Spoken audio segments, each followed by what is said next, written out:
Hey, what's going on, everybody? It is day 4 of the center consoles only Reef Runner build. Ian and I knocked it out today. We got the autopilot hooked up. We got the underdash, under helm wiring all done. A big kudos to Reef Runners. This build of this boat is phenomenal. The wiring run is phenomenal. It has been incredibly easy to work on this boat.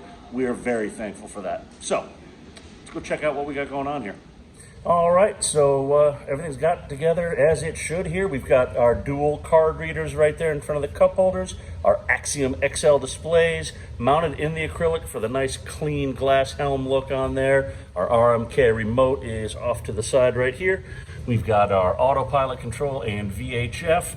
We didn't want to have the mic hanging down and dangling, so what we did was we mounted that right there on the side. So we come forward up here and we take a spin around.